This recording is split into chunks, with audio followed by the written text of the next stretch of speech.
Welcome to this edition of IBFD's Tax Takes, News and Views, bringing you the week's tax news in a nutshell. I'm Stuart Gibson, IBFD's Chief Editor, Global News in Washington, D.C. With me for our Beyond the News interview is Barry Larking, Special Counsel at IBFD in Amsterdam. On today's show, it's the real thing. Coca-Cola loses a $3 billion transfer pricing case. Brazil's parliament overrides a presidential veto, and business is the winner. France looks past the pandemic to the existential threat of climate change. These and more, including Barry Larking's interview with Rebecca Roes, head of taxation at Vodafone in Germany, coming up on IBFD's Tax Takes.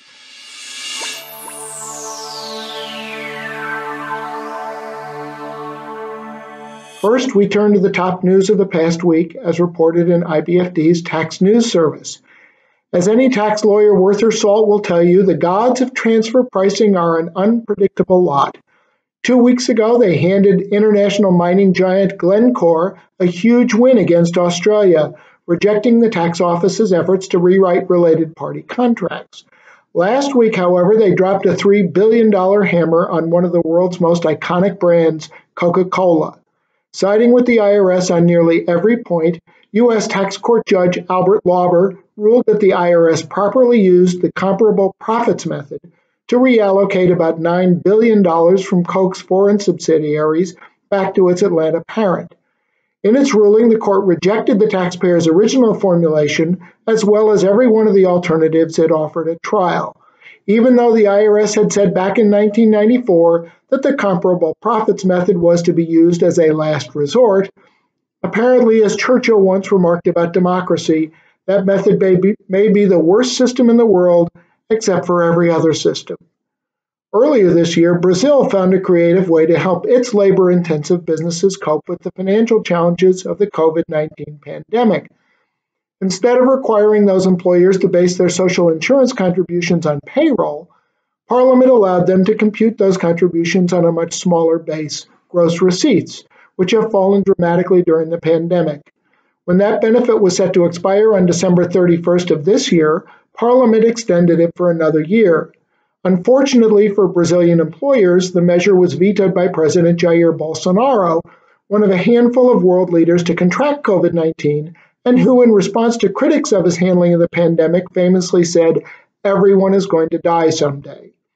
Fortunately, however, last week Parliament voted to override that veto, assuring that Brazil's employers will benefit from this important lifeline for one more year. The silver lining in the COVID-19 dark cloud is that while we have been cooped up at home since March, greenhouse gas emissions have fallen to record low levels in many parts of the world. But as the impending rollout of multiple vaccines signals the beginning of the end of the pandemic next year, we may begin to see those levels rise again. France is now waiting for that to happen as it moves to tackle the existential threat of climate change. That country recently introduced a tax credit to provide an incentive for building owners and tenants to improve the energy efficiency of their facilities. The 30% credit, capped at 25,000 euros, is available to small and medium-sized businesses that install new insulation, solar water heaters, and mechanical ventilation. In the French overseas territories, the credit also covers cool roofing technology and energy-efficient windows and air conditioning. These measures, along with the EU's Green Deal, British Prime Minister Boris Johnson's newly announced plans to create 20,000 jobs in what he calls a green revolution, and the recent election of former U.S. Vice President Joe Biden, may reflect the world's most serious commitment yet to tackling climate change. In other news, borrowing a page from tax administrations that often issue advanced tax rulings, Pakistan has announced the adoption of a program for importers to obtain advanced rulings on customs duties. Under the new program, set to take effect on January 1st, applicants should receive notice of the proper classification within 90 days from submitting their application. The Slovak Republic will extend its controlled foreign corporation rules to individuals and will also begin taxing cryptocurrency transactions by its citizens, among other changes, under a proposal now under consideration by that country's parliament. If adopted, the new rules will take effect on January 1st, 2021. Poland, which is already considering deferring taxation of corporate profits until they are distributed to shareholders, will now raise the threshold for application of its lowest corporate tax rate. Starting January 1, the reduced 9% tax rate will apply to incomes under 2 million euros, up from the current 1.2 million euros. And finally, in a win for Israeli corporations and shareholders, a district court in Haifa has ruled that a company that redeems shares for valid business purposes on a non-pro rata basis does not generate taxable income to the shareholders whose shares it has redeemed. Now we go beyond the news for Barry Larking's interview with Rebecca Roes, head of tax at Vodafone in Germany. Barry.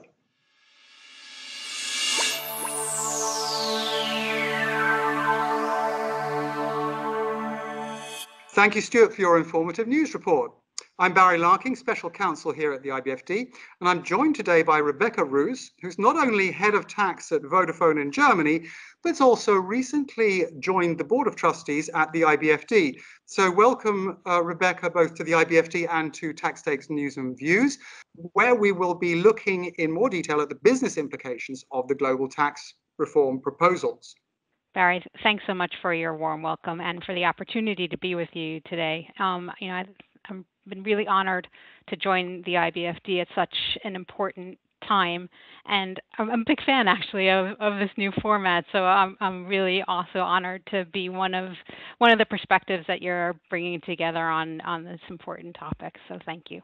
Great. Well, it's absolutely tremendous having you on the show, Rebecca. So thank you. So, well, let's get started. In a recent Tax Takes interview, Professor Itai Grimberg described the OECD's global tax reform proposals as a once-in-a-100-year opportunity.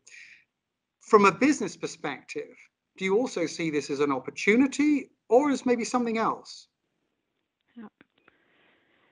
So, I think proposed changes that are this fundamental, they can be an opportunity. When I'm reflecting on them, I guess there are three things that are still on my mind before I'm prepared to welcome them as a 1-in-100-year opportunity. The first thing that's still I'm still thinking about is what is the intent of the changes. I believe that intent drives your actions. So is the intent here to modernize the international tax system, or is the intent here more punitive? Trying to go after, actual or perceived mischiefs.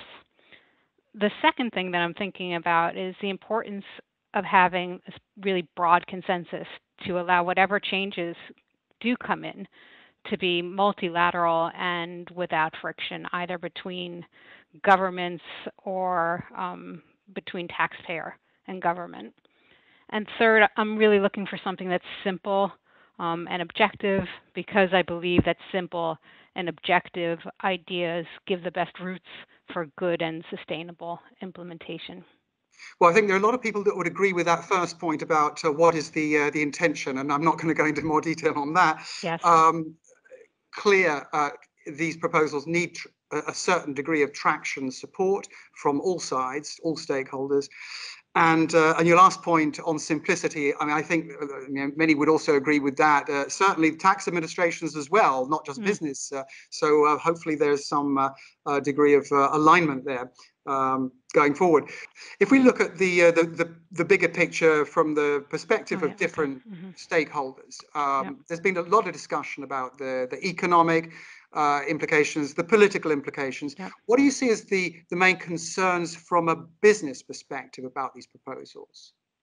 I'm thinking about concerns that are specific to this change, and I'm also thinking about the context of the change itself. Specific to this change, I'm concerned about the potential cost and complexity, the compliance burden, especially if it's not homogeneous or itself it's difficult. At the same time, I'm thinking about the context of this change. It's not long from a tax perspective that BEPS for financial instruments, et cetera, have been introduced, and there are plenty of corporates which are still working quite hard to bed down the last round of major changes to the international tax arena, and trying to make sure that systems are up to date, ways of working are up to date, documentation are all good and compliant. But at the same time, the kind of the overall context is that a lot of countries are looking at how to change laws to either raise revenues right now or to support different parts of the economy. And we're seeing a lot of law change or changes in practice that are taking the time and attention of practitioners and businesses alike because we're in the middle of a global pandemic. So those are the things that I'm thinking about specific to this change, but also the timing. So timing and complexity. I think on the complexity side, again, we've found something that tax administrations would also be agreeing Yes. on. And yeah, on timing, maybe it's trying to do too much doing things at the wrong time. The OECD estimates that if it was implemented, Pillar 1 could ultimately result in a shift of taxing rights over up to 100 billion US dollars, which sounds like a lot of money, and some people think it is, and other people think it's not. But and that shift would be in favor of market states. So I can imagine that at least there are some market state governments who are quite happy about that. What about businesses? Is this going to impact significantly their bottom line? I think it's probably too early to tell on that, and I don't know what methodology was used to come out with this number, which I think, by any standards with which I'm familiar, is a big number, Barry. Yeah. So, I mean, what's changed in a couple of years, I guess, since that research came together? Have we already seen some shifts in the economy, with economies shrinking, or maybe habits of consumers and businesses changing, becoming more digital? I think that number is probably a little dynamic. And it goes back a little bit to what I was trying to say earlier about intent. Is the intent that there's an extra X billion dollars somewhere in the system that's not being appropriately taxed, or are we talking about a change in taxing rights? Unsure.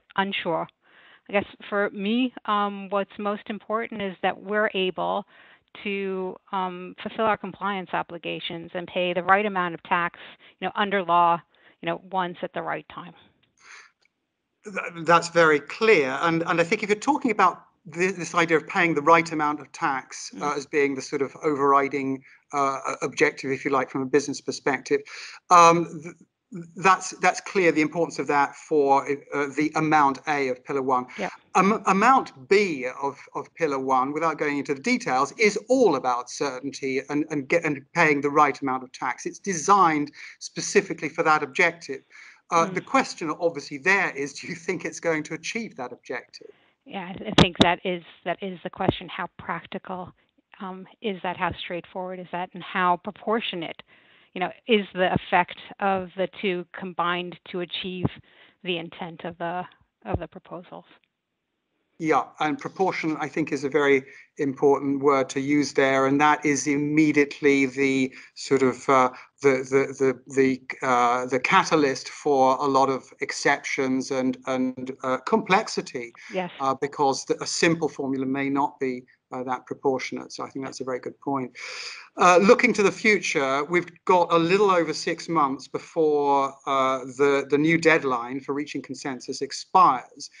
What would be your most important message or messages to the governments that are trying to hammer out a deal? Thinking about this modernization and how it can be seen as something akin to a business transformation. So this modernization, if we were to be successful in it, I think we should be focusing then on what outcomes are we trying to achieve. Again, what is our intent? Focus really on co-creation, meaning not just communicating, but really engaging to achieve the consensus and the benefit of having all of these diverse views. I'd also like to see us really start to develop some accurate and real-time kind of feedback loops about whether the changes are likely to be meeting what they're setting out to do. So, I mean, a successful business transformation would have continued dialogue with business and focus on what's bringing us together. What are the unifying elements that are going to help make this a success? And for that, I really do think this time focusing on consensus is really important to agree what are the appropriate carve-outs and remember what problems we're trying to solve and avoid unintended consequences along the way. Clear. I think the difficulty is obviously going to be trying to do all that with this 6-month deadline Yep. Looming up. But it's clear, make it more of an inclusive Correct. inclusive An inclusive process. Yeah.